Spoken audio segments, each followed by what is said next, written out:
Okay. Hello. Yeah, so day jobs suck, and I apologize that we're running late. Oh, and now the camera is already screwing up. See what happens, man? Hey, all right. I am going to do what I can to make sure that happens as minimally as possible this evening, but it seems that my camera is acting up once again this for this stream, which is always so much fun. I was going to try and have all of the scheduling issues in the next couple of weeks in front of me, but again, day jobs suck, so that didn't happen, so we don't have a whole lot of housekeeping to go over, unfortunately. But very welcome to Mr. Christopher Ortiz for joining once again, already active in chat because you're a rock star. I don't know what the gaming portion tonight is going to bring, but hopefully it will be a lot of fun. I have a little bit of an itch to play some Splitgate. Good lord, this is like every 30 seconds it's happening. Let's see what's going on here. If I can find the connection. Activate. Hello. So very likely we'll get some Splitgate in. I felt super rusty last week when we finally switched over to Halo, so probably just going to do a bit of Halo. And I still don't have the fighter scene, the new setup for the fighting games on my OBS set properly, because there's not enough time in the day to get everything done that I need to get done. So that being said, I think we have the window open, and so that means we can do this. Let's transition to the other scene, and let's start reading the news. No suggestions from chat as to exactly where we should start, so we'll just start at the top of Cosmic Book like we do. So, actually, that's one thing I do want to pass off to the folk who are paying attention, at least, and that is, so I'm playing with the idea of doing at least a little bit of preparation for these live broadcasts, and that is potentially have like 5 or so articles already lined up and kind of read, so I know where we're going, so there's a little bit more structure. Sometimes when there's nothing immediately grasping my attention, it tends to ramble. If that sounds attractive to you, then by all means. Cocaine Bear? Oh, I have not yet seen Cocaine Bear, so let's pull up some stuff about Cocaine Bear. But yeah, so if anyone is opposed or has a better idea for structure, then I am open to suggestions. But yeah, that is my thoughts. Chris, did you see Cocaine Bear? Is that why you are itching to talk about it?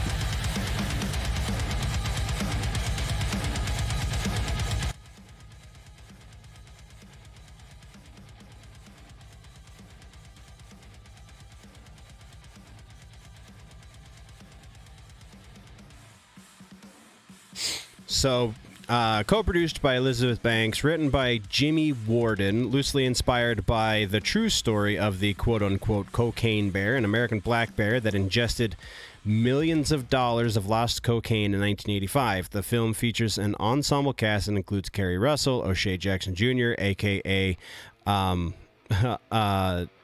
Ice Cube Jr., good lord, brain fart, Christian Convery, vaguely recognize that name. Alden Einrich, Brooklyn Prince, Isaiah Whitlock Jr., Margot Martindale, Matthew Rice, and Ray Liotta in one of his final performances. Oh, that's right. I totally forgot he was in this movie because it came out now, and he passed some time ago. Came out today, so you want to talk about it. Seems kind of cringy in a way that may be good. I kind of concur. So honestly, I am willing to bet that Bounding has. There's definitely been some stuff in the media about Cocaine Bear, specifically about, there it is, director Elizabeth Banks. So we'll pull up the article from Bounding into Comics real quick about what Miss Elizabeth Banks has to add to the conversation. Not that I think that it's anything that's going to be positive necessarily. So, according to Bounding into Comics, seemingly having learned nothing from the widespread eye-rolling elicited by her last few attempts to garner credibility by playing the, quote, gender discrimination card, unquote, Elizabeth Banks has once again raised the claim that she finds herself at a constant disadvantage in Hollywood because of her gender. Banks revisited this tired claim during a recent interview given to Yahoo Entertainment's Kevin Palawi in promotion of her upcoming directorial feature, Cocaine Bear. Elizabeth Banks, quote, according to Palawi, I believe on Twitter. Yes. Elizabeth Banks pays loving tribute to Ray Liotta, says she's been told that as a female action director, male actors might not follow her. But Ray blessed this movie, and he trusted me as a director. According to her, he gave me the confidence to know that I can direct anybody doing anything. At one point, asked by Palawi, about her thoughts on, quote, working with the late, great Ray Liotta, who appears in the film posthumously as a drug kingpin, Sid Dentwood, Banks replied, he was really excited to do it. He came very joyfully to this project, very game. Actually, after he read the script, he asked for more jokes. I knew Ray a little bit from a project we'd done a decade ago, when she recalled making a nod to their time working together in 2011's The Details.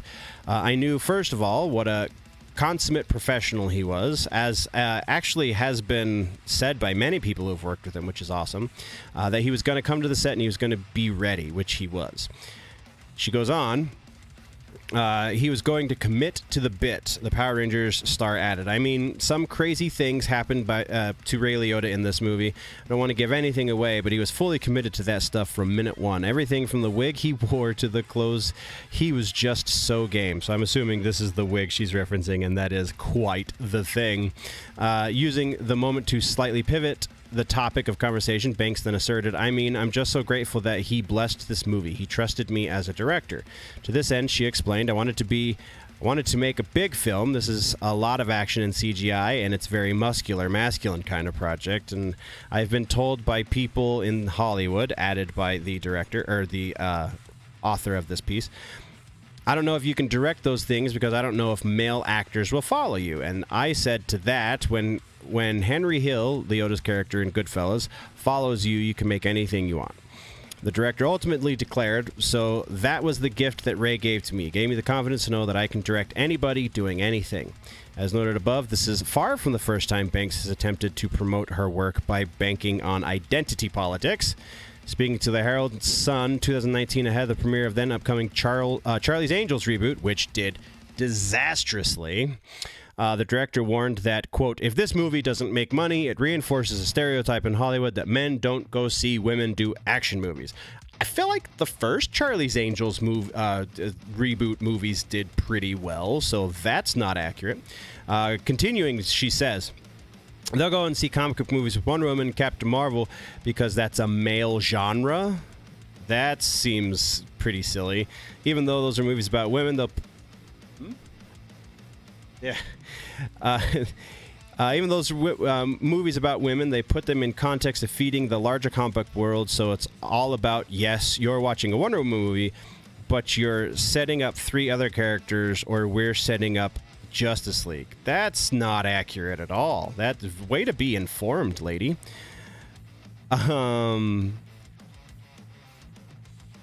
She would even use such rhetoric to explain why her aforementioned reboot failed miserably at the box office. Asked by New York Times 2022, she had learned lessons from the bombing of Charlie's Angels. I don't think that's the way they put it. Banks recalled it was very stressful, partly because when women do things in Hollywood, it becomes this story. She continues, there was a story around Charlie's Angels that I was creating some feminist manifesto, which she kind of was. It was just I was just making an action movie. I would have liked to have made Mission Impossible, but women aren't directing Mission Impossible.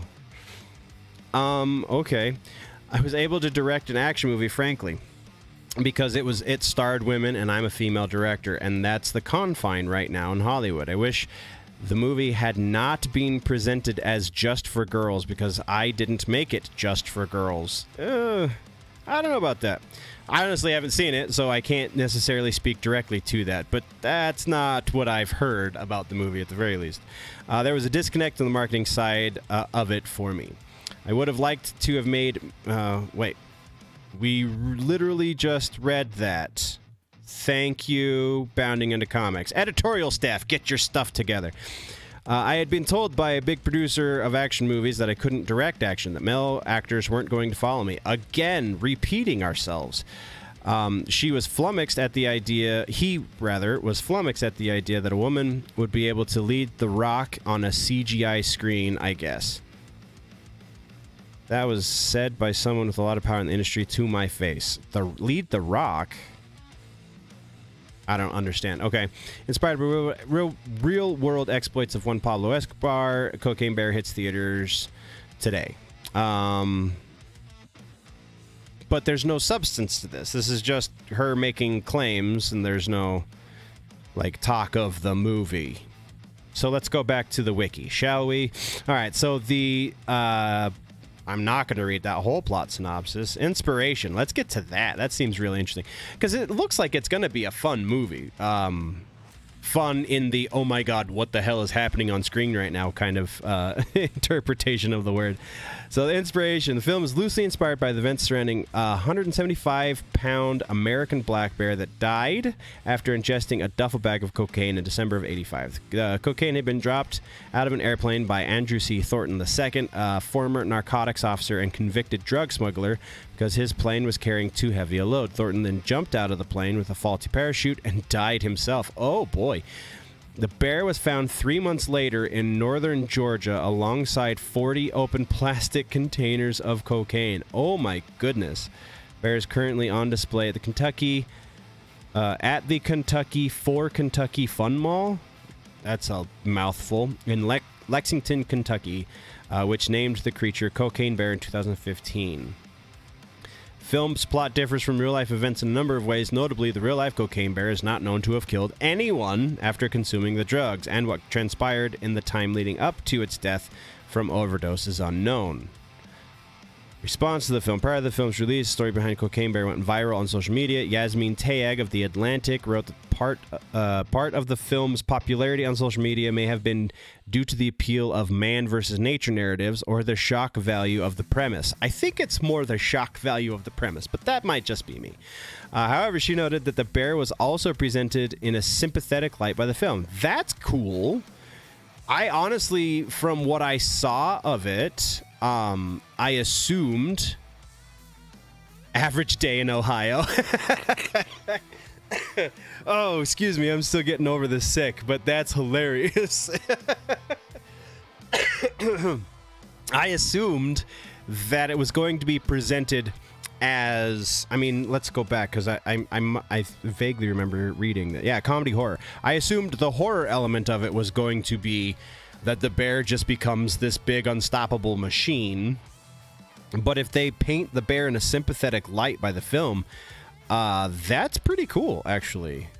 It's a bit of an inversion of expectations, which kudos to the director for being able to pull it off, assuming she pulled it off well. Let's see if we can find some actual reviews. Let's Google this real quick.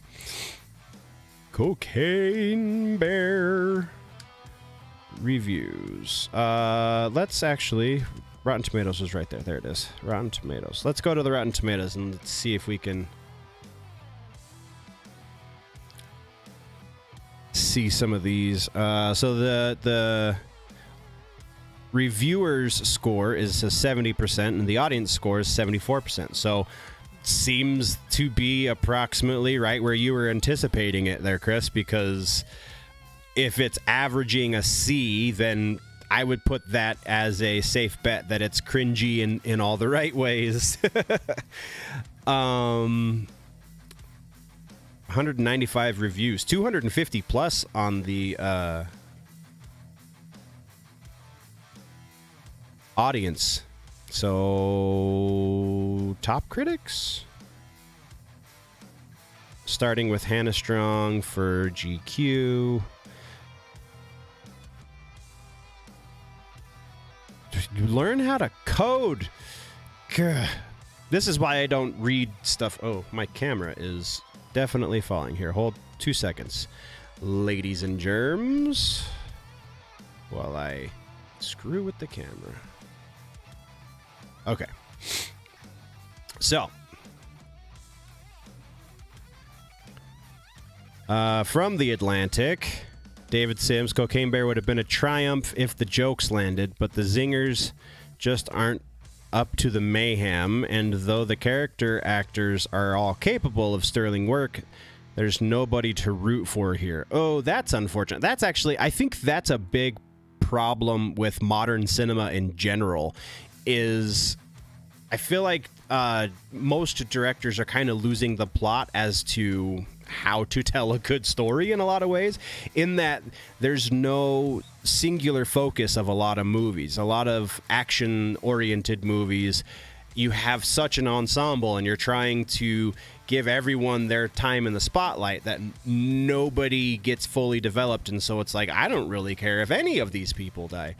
Or, you know, do the whatever they're trying to accomplish, get the MacGuffin, if you will. We got K. Austin Collins from Rolling Stone. Pleasures in the crass, goopy excitement of it. It's kind of a put-on, but the movie gets by on being surprisingly blood-soaked where it counts. So there you go. Fair. It's a rare film that extracts humor from younger teenagers shoveling down cocaine on penknives. But elsewhere, the tone is closer to something produced by Steven Spielberg. Now that's a review. Wow, that's pretty nuts. So he gave it a 3 out of 5. The previous two did not apparently give it anything that they could put in a shorthand form on Rotten Tomatoes. Oliver Jones from The Observer, primary sin of Cocaine Bear, its complete inability to balance the film's twin directives of broad comedy and shock horror. See, I think comedy is so subjective that that's not very fair, generally speaking. He gives it a 1.5 out of 4. Ty Burr from Ty Burr's Watch List. I don't know who this guy is, but he's a top critic. Cocaine Bear mostly succeeds at the task. It is still low-end comedy horror schlock, no more and no less. Gave it just over a 50%, 2.5 out of 4, so, I mean, that's not terrible. Greetings from Britain. I know it's late over here, but I'm a night owl, so rock and roll. Dr. Mad Studio, how's it going there? How's everybody doing? Not much happening on my end. I've been listening to some Star Wars audiobooks recently. Star Wars audiobooks? Which Star Wars audiobooks specifically, Dr. Mad Studio, have you been listening to? The fictionalization of any of the films, or are you getting into some of the extended universe stuff? Actually, on a different podcast a few years ago, got to interview an author of some of the extended universe stuff. If I can ever find where that interview landed, I will try and insert it into the description of this video once it goes live as a VOD. Let's see. Salon, I don't give a crap. Bloomberg, don't really care. GQ, AARP, movies for grown-ups. Interesting. What's this guy have to say? 3 out of 5. That's pretty glowing comparatively. As a crass grindhouse picture, the notion of a bear on a rampage after ingesting accidentally airdropped cocaine of 1985 grade yet is solid. The studio picture with A-list names, and this is a studio picture with A-list names, and it does deliver the goods. That's cool. He gets it. See, I think a lot of the people who are being overly critical of it, like this right here, kind of sums this up. Cocaine Bear too often feels like a one-joke movie stretched thin. You're obviously not in on the joke. Like you're taking this movie and probably yourself far too seriously. A bear does cocaine and kills people. Director Elizabeth Banks revels in deliciously cheap thrills, but then treats her overqualified actors like bear chew toys while the overcrowded script drifts into hibernation. So, yeah, it sounds like this is basically exactly what you're expecting it to be. If you go in with high expectations, you're going to be disappointed. If you go in expecting brainless fun, then that's what you're going to get. Most of them are legends right now. I'm listening to Cloak of Deception by James Lucerno. Previous one was Dark Lord, The Rise of Darth... Oh, I have actually heard of the Dark Lord book. That is apparently quite good. So what did you think? Do you concur with what I've been told? I haven't read a whole lot of Extended Universe stuff. I do have some Extended Universe stuff from back in the day. I just added it to my personal library and have yet to get around to most of it. Actually, I'm like halfway through Tales of Mos Eisley, Cantina. It's all those little shorts that get into all the characters from Mos Eisley in the Holy Trilogy. But honestly, I read more Star Trek than I do Star Wars. That's probably going to get me some comments later.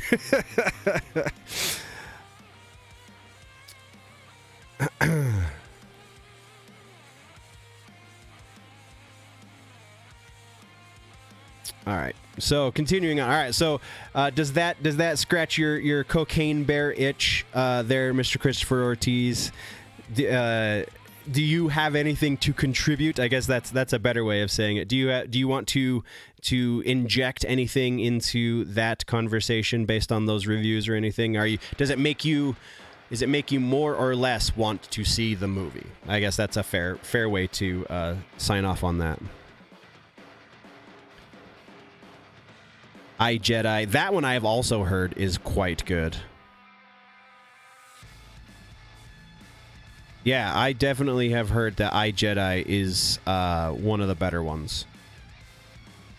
I can't even remember the name of the author. I think I have one of his books upstairs in my library. I just can't. I'm brain farting his name right now. So I wish I could tell you who it was that I spoke with, but I do not remember. Okay, so let's pick up where we were going to before Chris wanted to talk Cocaine Bear, which thank you very much for the contribution there, Mr. Christopher. MODOK trends with Zack Snyder's Rebel Moon. Oh, did this come out already? Corey Stoll is featured in both films where fans compare Quantumania's MODOK to that of Snyder's sci-fi movie coming to... Okay, it's not out yet. Because I really want to watch Rebel Moon, as a matter of fact. MODOK is once again trending on Twitter with a new poster that has been released, which also sees Zack Snyder's Rebel Moon brought into the conversation as actor Corey Stoll is featured in both films. Also famously played was it Hemingway? Was he Hemingway in Midnight in Paris? The guy who was the Wasp in Ant-Man. That was the author of the Good Death, A Solid Death. That guy. Yeah, Hemingway. Okay. So yes, Hemingway. Pretty sure that's the same actor. Good lord. And now I have to look it up because I won't stop fixating on it if I don't. So let's go to Midnight in Paris. Great movie, by the way. If you've never seen it and you are okay with Woody Allen flicks, I am a big fan of this movie. Where's the cast? Picasso, Ernest Hemingway, Corey Stoll. Yep, same dude. Go down here to recent stuff. Ant-Man, Quantumania, and Rebel Moon. Beautiful. Okay, I was right. Yay! Checking in on chat again.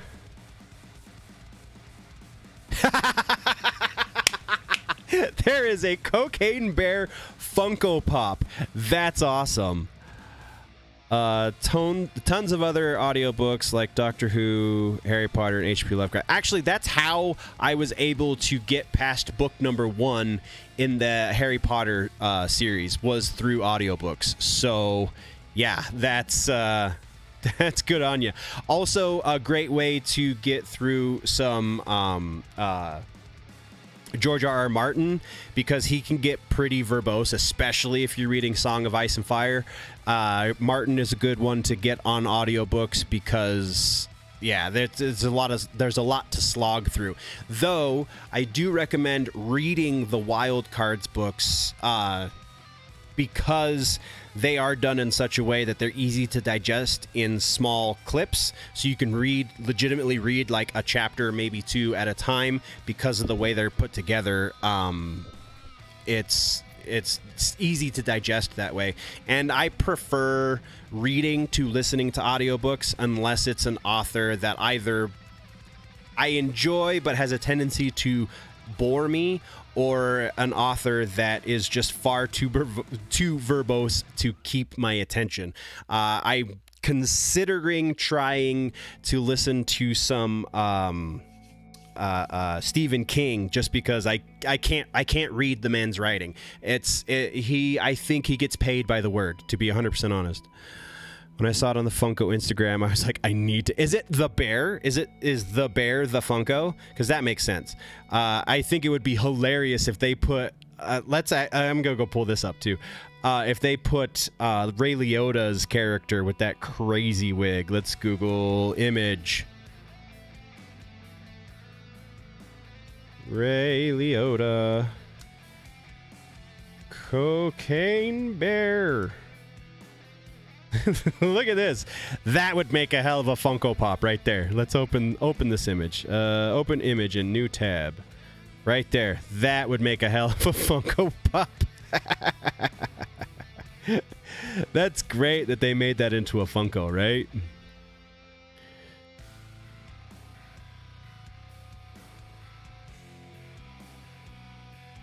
I still have an iPod. I don't know exactly where it is right now.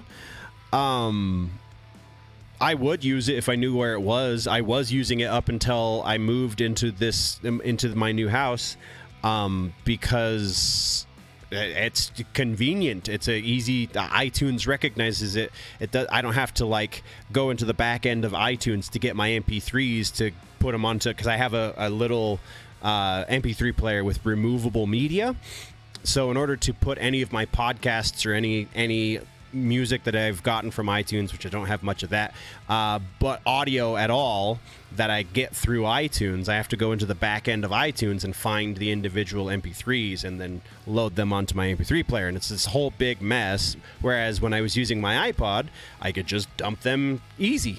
But yeah, I don't know where it went. It's in a box somewhere because we didn't fully unpack, because we're not going to be here all that much longer. Just the bear, sadly, but he'd make a perfect Funko Pop, right? That hair, though. A lot of audio dramas. Some of the adaptations of Stephen King's work, like The Mist. Mist, I think, is one that I would be interested in reading, because I really dug that horror series that was on... I don't remember where it was on, because I definitely sailed the 7 seas to get it. All right, continuing. Sorry, we totally got sidetracked on this. MODOK, the dude with the stuff, and yeah, I don't care anymore about the MODOK thing. It was clickbait. It was funny. We're past it. Brie Larson teases another week closer to the Marvels. Don't care. Ant-Man 3 writer teases Avengers deaths, explains Kang versus Thanos. Yeah, don't care about that either, because it's not going to happen. Who are the new Avengers in Kang Dynasty? This one, all right, let's see, because I think this would be an interesting thing to kind of catch people up who aren't necessarily in the know. So, according to a large batch of rumors recently surfaced after the characters make up the new Avengers, could include, so this is rumor, could include Spider-Man, Ant-Man, Captain America, Black Panther, Captain Marvel, Thor, Hulk, Miss Marvel, She-Hulk, Shang-Chi, and Kate Bishop, aka the new Hawkeye. So Ant-Man probably will be his daughter. Spider-Man's going to be Tom Holland, we know this. Black Panther's going to be Shuri Black Panther. Captain Marvel is Falcon Cap. Thor still going to be Hemsworth, presumably. Hulk also going to stay the same. Miss Marvel stay the same. She-Hulk, yeah. Shang-Chi, yeah. Kate Bishop, new Hawkeye.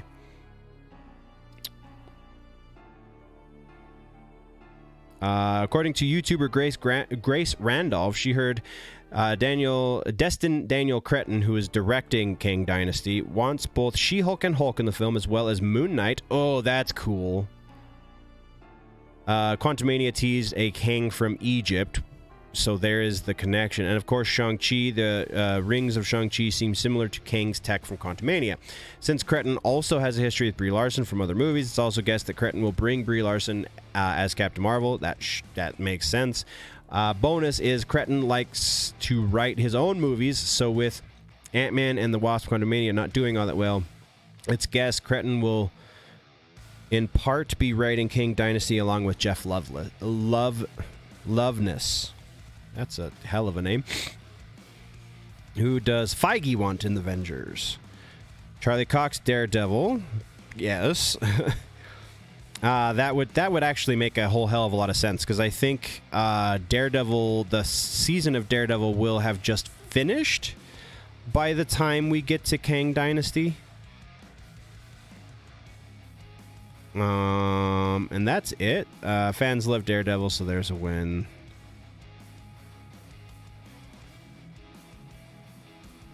Yeah, that seems fairly accurate. Tom Holland is Spider-Man.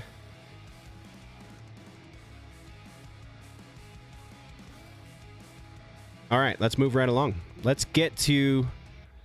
I need to find the article that... There we go, it's right there. So let's talk Steven Yeun real quick, and then we'll get to the title article for today's stream. Checking back in with chat. Forgot I have X-Files audiobook. It's called Antibodies. Actually, I believe I have that physical book. Got it at a comic book convention and got it signed by the author, if it's the one I'm thinking of. I have a couple of X-Files books. They're pretty great. He was one of the first to write for the extended universe when Disney bought it. It was Kevin something. I randomly thought Apocalypse from X-Men Apocalypse when you said Kang from Egypt for some reason. That's fair. I mean, Apocalypse is from Egypt. Even in the comic books, Apocalypse is from Egypt. Let's I'm gonna look this one up because it's gonna continue to bug me. So Star Wars books. Kevin something.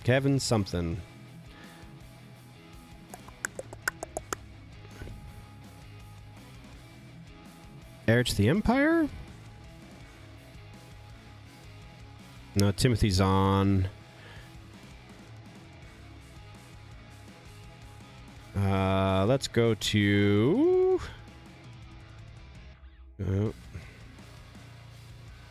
Oh, hey, look. Let's just do that. 42 more.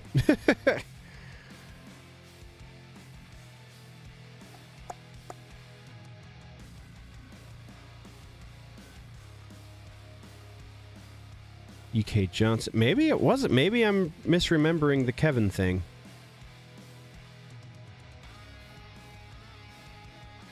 Maybe it'll be on the wiki in chronological order. Wikipedia. Star Wars novel. Oops. List of Star Wars books. There we go. Yay! In chronological order.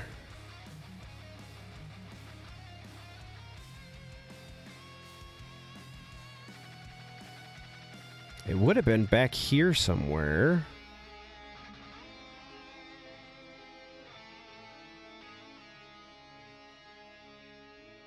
No, I want extended universe. Extended universe. Disney canon. Jason Fry, Michael Koch. Kevin Hearn. There it is. Heir to the Jedi. Yeah. Oh, so I was right.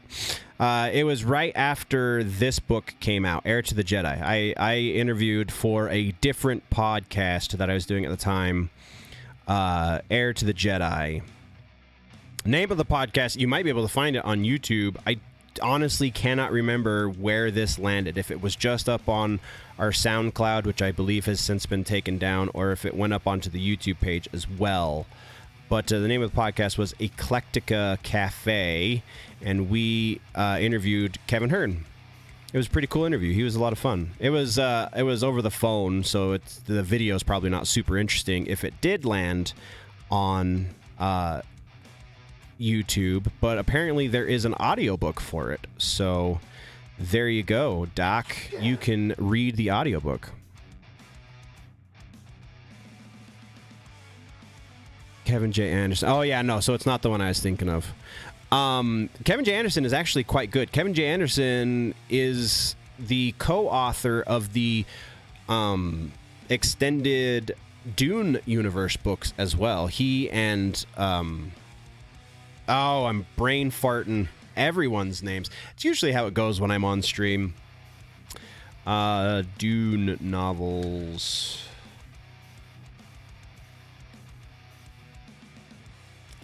Where are they? Where are they? Comics, short stories. Right here. House Carino, House Harkonnen, House Atreides. Brian Herbert, the son of Frank. Yeah, Kevin J. Anderson, I think, is honestly the only reason why I've been able to trod through... let's go back to that list. I've made it through House Atreides. I've made it through... I'm currently reading House Harkonnen, and I believe I started also Butlerian Jihad. And those are all co-written by Kevin J. Anderson. And I read the book that Frank wrote with his son Brian, and it was not quite as good as any of the Frank solo stuff. So I think Brian Herbert is the weak link here, because I've read some of Kevin J. Anderson's solo hard sci-fi stuff as well, and I really, really like what he's written. Let's go to main article bibliography. I have read from Kevin J. Anderson, X-Files books, Dune books, Saga of Seven Sons, no. Game Earth trilogy, that sounds familiar.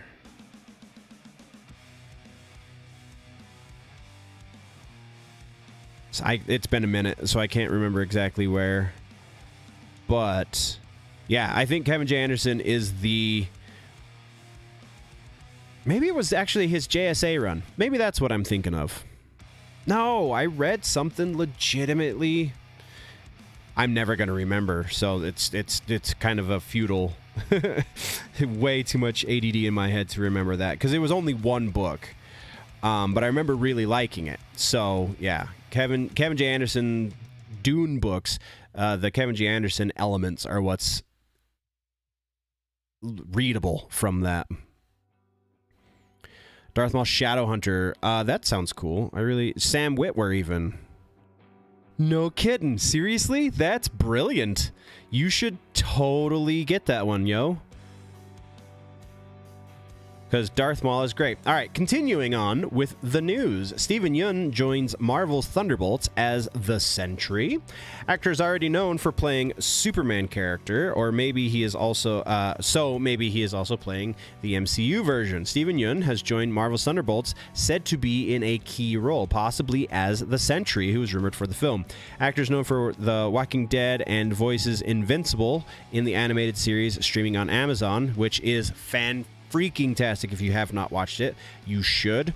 Yuen also recently starred in Nope and was nominated for an Oscar in Minari. According to the trades, the part Steven Yeun plays in Thunderbolts is significant in the film, and he could also play a big role in future MCU films. So it would make sense that the conclusion is SENTRY, because we have heard that SENTRY will be in Thunderbolts. Redditors actually think Steven Yeun could be playing the Sentry, which would be a pretty funny and fitting, as Invincible from Robert Kirkman's Image Comics is a similar type Superman character. Rumors offer the Sentry will be the villain of the movie, along with possibly the Void, which is... I feel like that's way too much. Introduce how Sentry works, and then introduce Void. Like, that... We're working on a pretty long timeline, so it would make more sense. Anyway, in the comics, the character is blonde, white dude, Robert Reynolds, where no surprise, it said Kevin Feige wants to race swap the character, which is, stock and trade for Feige these days, in the MCU, so maybe Yeun will be playing the Sentry. Makes sense. What remains to be seen, which Steven Yeun would be pretty cool as Sentry, I feel like. Yet again, the character is a version of DC's Superman, but Marvel. Marvel has been in the hot seat as of late because of its VFX, so hopefully the Sentry can look good on screen. I think this one looks the most actually like him. This one looks like a completely different actor.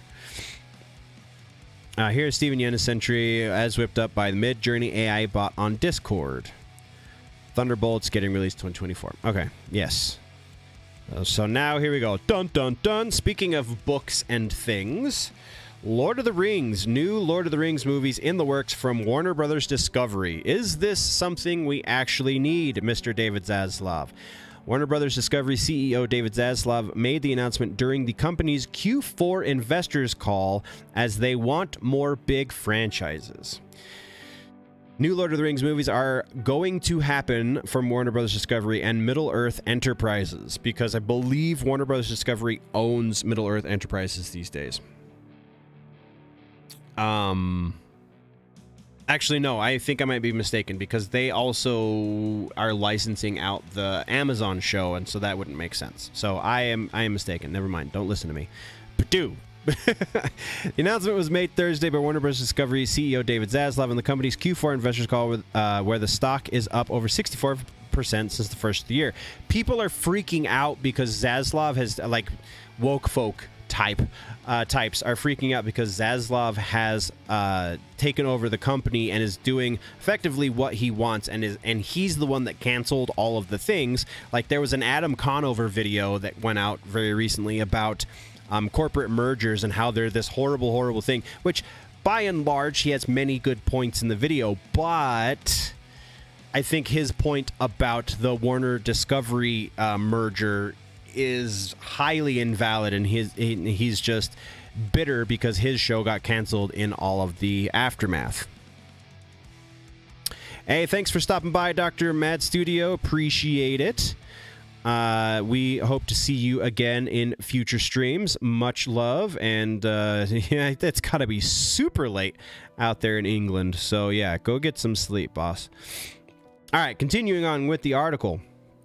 Details include Warner Brothers Pictures has signed a multi-year deal to develop new movies with Middle-earth Enterprises, which owns the exclusive worldwide rights to the motion picture, games, merchandising, stage, and other rights for Tolkien literary works, including Lord of the Rings and The Hobbit. Quote, following a recent acquisition... Oh, so they did. Okay, so I'm not remembering that incorrectly, but they still have the contract with Amazon. So that's not going anywhere anytime soon. Anyway, continuing. Following our recent acquisition of Middle-earth Enterprises, we're thrilled to embark on this new collaborative journey with New Line Cinema and Warner Brothers Pictures, bringing the incomparable world of J.R.R. Tolkien back to the big screen in new and exciting ways. If you remember, there was a rumor shortly after this merger, which is what triggered that memory in my head. There was a rumor that they were going to reboot the movie franchise. So they were just going to retell the story of the books again on the big screen, which seems redundant and unnecessary. Lee Gunchard, Ginchard? Nah, I don't know. CEO of Embracer Group's operative group Free Mode said in a statement today, "We understand how cherished these works are, and working together with our partners at New Line Cinema and Warner Brothers Pictures, we plan to honor the past, look to the future, and adhere to the strongest level of quality and production values." Good. Continuing. 20 years ago, New Line took an unprecedented leap of faith to realize the incredible stories, characters, and world of The Lord of the Rings on the big screen. The result was a landmark series of films that have been embraced by generations of fans. Warner Brothers Pictures Group co-chairs and CEOs Michael DeLuca and Pam Abdi said. But for all the scope and detail lovingly packed into the two trilogies, the vast, complex, and dazzling universe dreamed up by J.R.R. Tolkien remains largely unexplored on film. The opportunity to invite fans deeper into the cinematic world of Middle-earth is an honor, and we are excited to partner with Middle-earth Enterprises and Embracer Group on this adventure. Lord of the Rings and Hobbit made close to $6 billion at the box office. Yes, yeah. Update, according to, again, cosmicbook.news, Peter Jackson and his writing partners, Fran Walsh and Philippa Boyens, have weighed in on the announcement. Quote, "Warner Brothers and Embracer have kept us in the loop every step of the way," the Oscar-winning trio filled in deadline. "We look forward to speaking with them further to hear their vision for the franchise moving forward." An original anime movie is also in development with The Lord of the Rings, The War of Rohirrim. I can say these words. Rohirrim, from New Line and Warner Brothers Animation, which is set 183 years before the events of Lord of the Rings and tells the fate of the House of Helm Hammerhand, legendary king of Rohan. The flick gets released theatrically April 12th, 2024. Middle-earth Enterprises also has the Rings of Power live-action series at Amazon with Season 2 in development. So it seems that... I'm just going to go out on a limb here. It would seem that Rings of Power is not going to factor in to the new cinematic ventures because they have changed some of the mythology. They have changed how certain things happened in their version of the history. So if I guess we'll find out when Rohirrim comes out, War of Rohirrim. Yeah.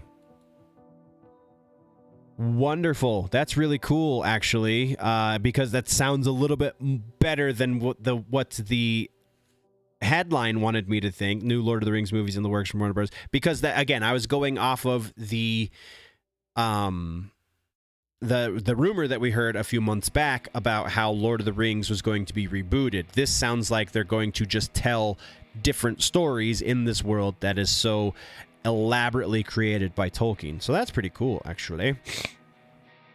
Venom 3 in pre-production, confirms Tom Hardy. Beautiful.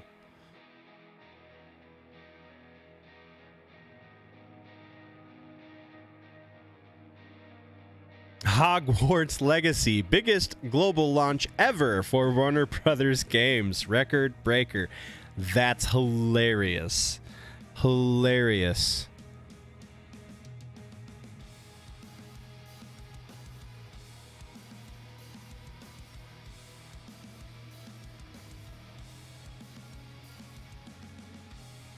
Ben Affleck rumored back as Daredevil in Marvel's Avengers Secret Wars, recently rumored for Doctor Strange 2. I don't think this is legit. Where's the source? Do they list the source at the end of the article?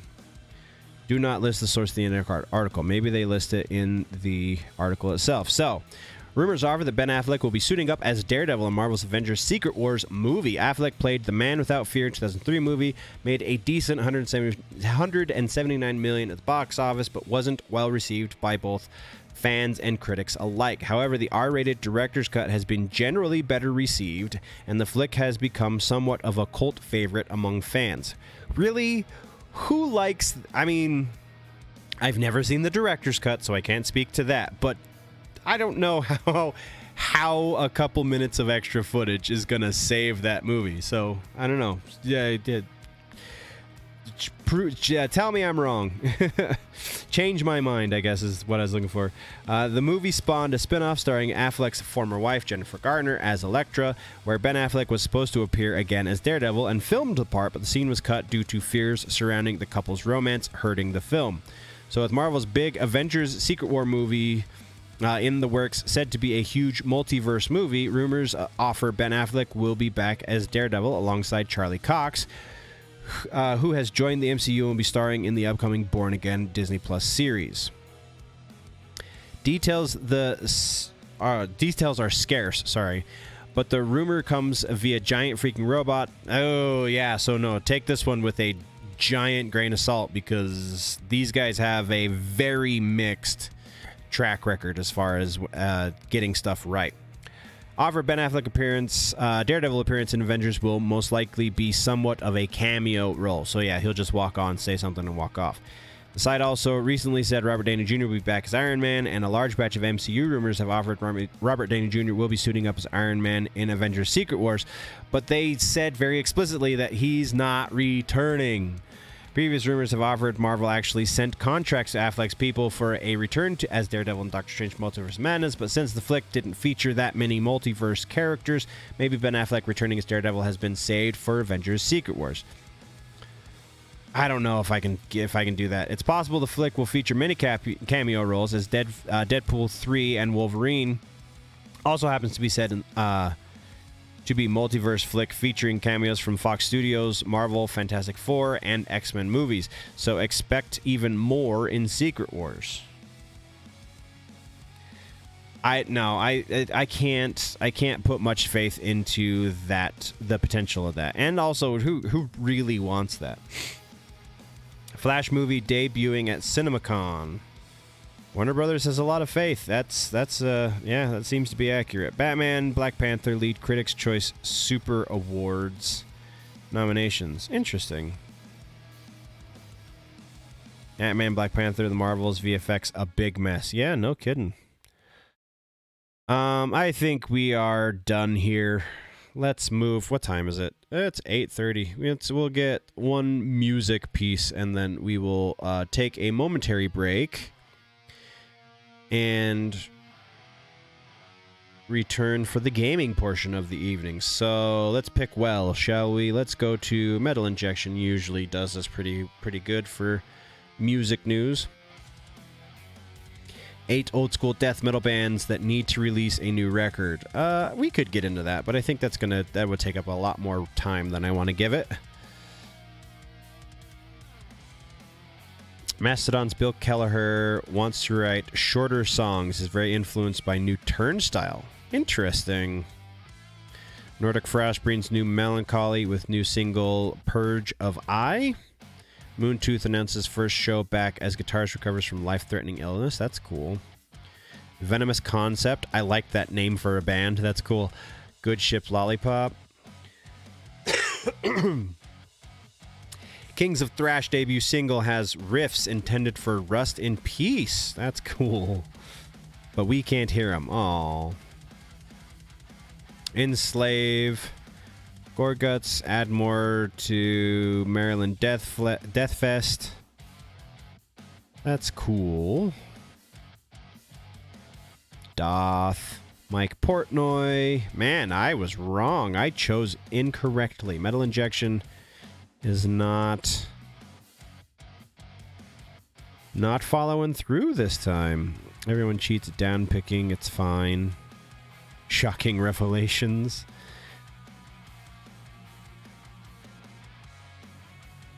Paradise Lost's Greg McIntosh on modern mainstream metal. It's safer than pop music. I must say, I kind of agree.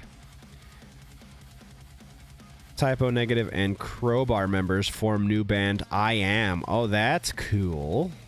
It's all in the headline, though. We don't necessarily need to get too deep into that. Dolly's Llama trades in Wizards for Lizards on new single. Recruits Goat Horse 6 feet under guitarist for Bastard Creature of Sulfur. Recruits Slaughter Prevails vocalist for new single Befouler. That's cool. My goodness. Ross Robinson names his 2 favorite Slipknot tracks. Why is that really? Okay. Hank Sherman. Edsel Dope. Wow. All right, let's try something better. Let's go to Loudwire.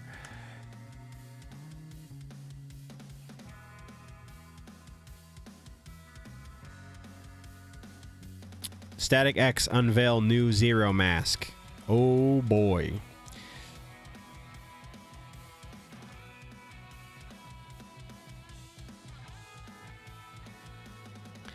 Best new rock and metal songs of the week.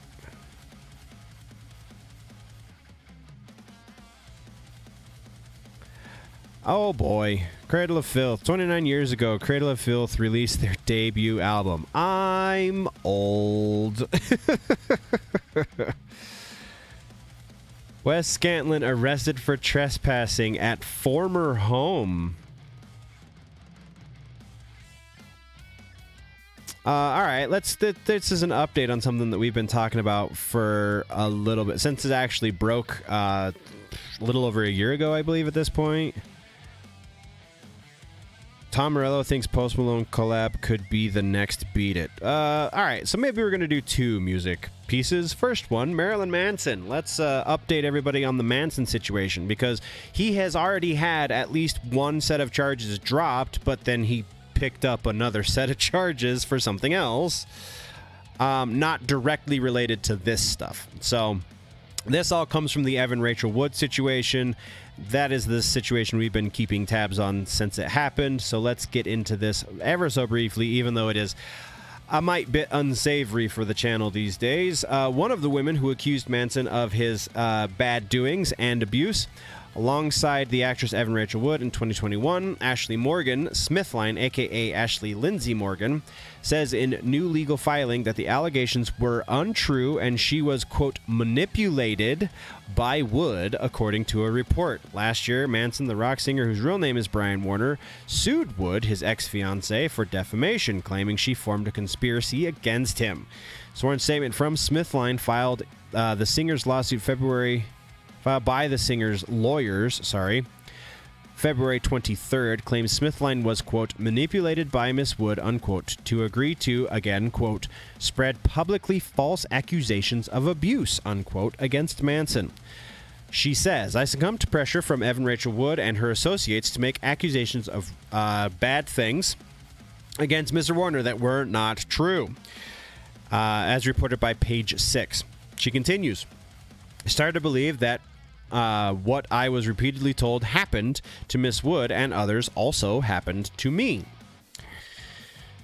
Wood's spokesperson denied Smithline's accusation. Evan never pressured or manipulated Ashley. They responded, claiming Smithline, quote, first contacted Evan about the abuse she had suffered. It's unfortunate that the harassment and threats Ashley received appear to have pressured her to change her testimony. Now they're saying she's being manipulated by Mr. Warner. That's unfortunate. 2 years ago, Wood named Manson as her alleged abuser. 4 others, Smithline, Sarah McNeely, Ashley Walters, and a woman named Gabriella, joined in sharing their own accusations. Subsequent accusers include actress Esme Bianco. Manson has refuted all allegations, saying, my art and my life have long been magnets for controversy, but these recent claims about me are horrible distortions of reality, he said in 2021. Continuing, my intimate relationships have always been entirely consensual with like-minded partners, regardless of how and why others are now choosing to misrepresent the past.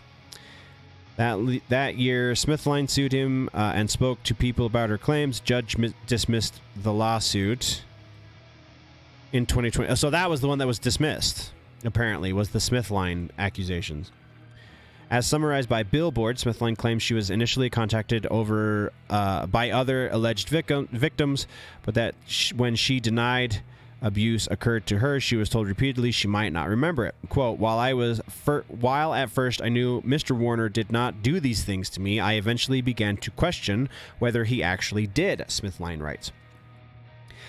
On numerous occasions, I was told that I may just be misremembering what happened, repressed my memories of what happened, or that my memories had not yet surfaced, she adds, which they said happened to people against whom these acts were perpetrated.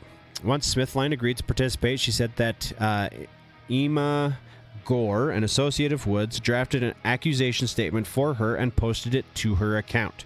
Quote, leading up to the filing of the complaint, I felt pressured to go on a press tour, which includes an interview on The View and an interview and photo shoot, Smithline said.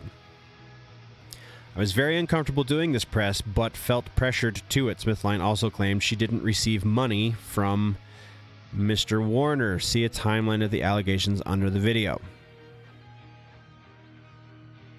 Timeline. Let's see. Let's just so that we can get to the dismissal. Many previously associated with the musician began speaking out, including Rose McGowan, Nine Inch Nails, Trent Reznor. Rose McGowan was with him forever. I feel like if anyone's going to file a complaint, it would be her.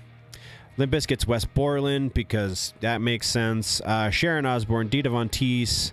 She spoke out in favor of him, not against him.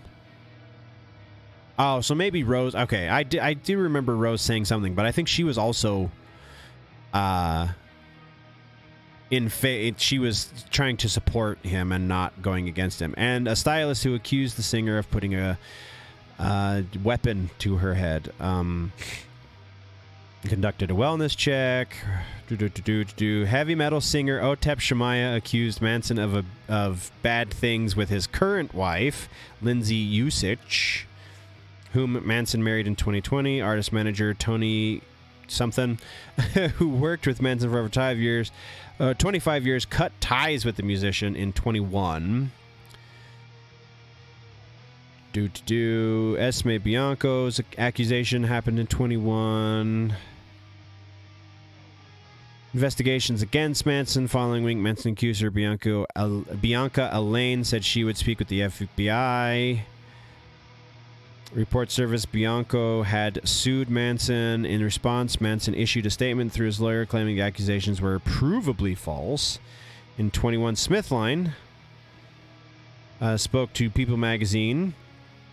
She said she survived a monster.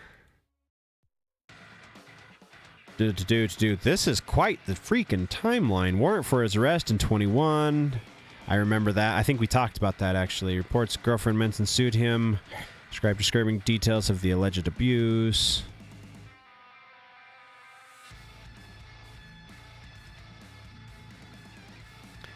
Smithline sued him in June of 21. Wow, okay.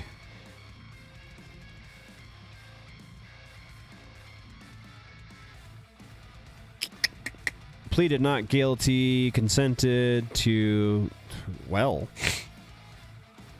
California judge, which one is this?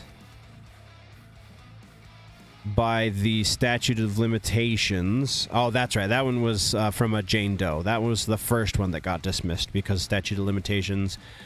Judge denied the dismissal of the Bianco lawsuit in...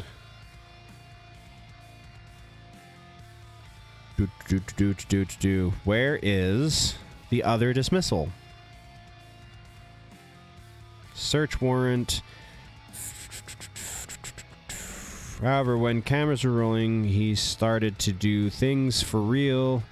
Never agreed to that. Sued him again in 22. Dismissed by a judge. Lawsuit against Manson by Ashley Walters. Okay, so that one was dismissed, reportedly due to statute of limitations again. Sheriff investigation, but prosecutors said more evidence was needed, according to LA District Attorney. Judge dismissed Smithline lawsuit in January. So that's the one I was thinking of. So yeah, so there have been 3 dismissals against him, one of which is by an unnamed accuser, after they reportedly failed to secure a new attorney within a time frame set by the court. So that one could resurface But it sounds like it won't because she's saying, you know, she fabricated certain elements or most of the story. Yep, and then just recently she recanted her allegation. Interesting. All right, Chris, I appreciate you, bud. Have a good evening. Thank you for tuning in, sir. Anyone who happens to be lurking right now. Actually, let's get back to this screen. Where'd it go? Oh, where'd it go? That one. Anyone who happens to be lurking in chat, that is the end of the news portion of today's episode. So thank you for joining. Once again, big thank you goes out to Mr. Christopher Ortiz and I'm assuming Mr. Dr. Mad Studio for joining in the conversation during the news portion of today's episode. If you are listening in post, this is where the episode ends. So thank you for listening and or watching. If you are... if you want to see what the other half of these things, then we're going to go play some games. I, though, have to put a little bit of food in my face. We're going to take about 10-15 minutes. I'm going to eat some food. We will be back for that. And yeah, I'm going to do the sign off again for the post. If it's generally nerdy, it's probably here. I will see the rest of you in just a few minutes. I'll put it over to the just chatting screen now. And muting my microphone. Thank you very much, nerds. We'll see you in a bit.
good thing I didn't unmute the mic until just now then, huh? Oh, yes, nerds, that is right. We are back for some gaming and totally drinking some chocolate almond milk. Love it. I hate being lactose intolerant, but chocolate almond milk is fantastic. And oat milk is almost as delicious as drinking cow's milk. They don't taste the same, I'm not saying that, but oat milk is wonderful.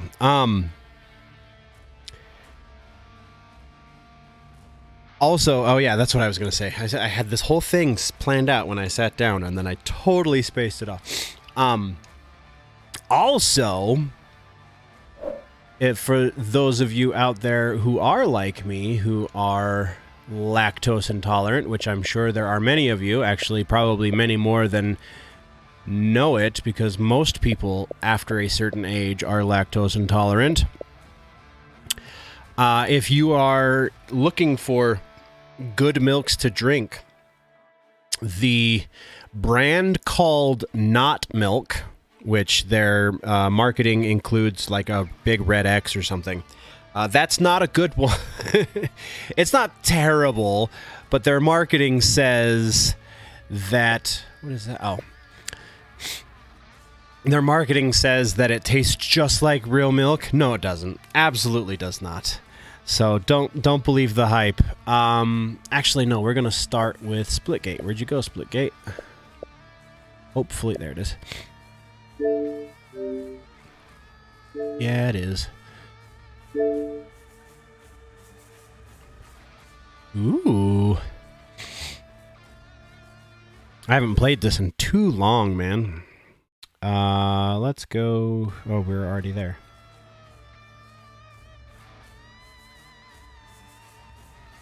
Yeah, so I figured out a big issue with the stream, too, to completely change thoughts. I figured out a big issue with, because I record. Oh, frozen. Don't do that, please.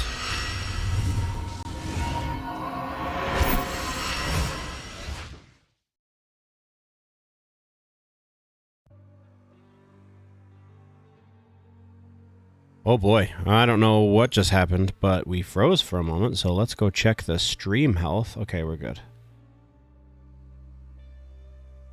It would appear that we're good. And now I don't remember what I was going to say.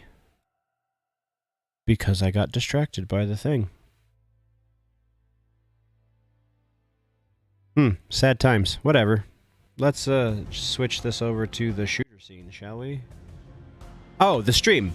I record, or I was recording anyway. That seems wrong.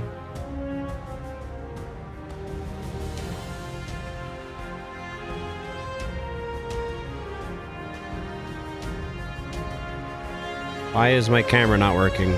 Let's go check out the camera.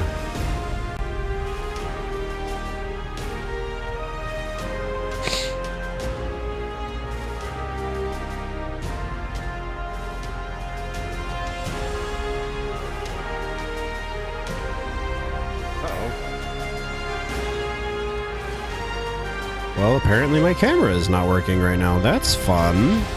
Is that what just hiccuped so hard?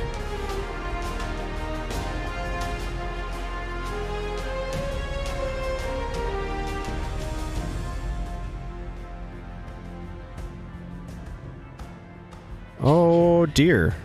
Everything is going a little nuts right now. Let's...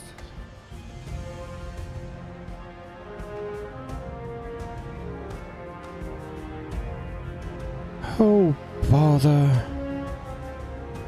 Still says we're connected.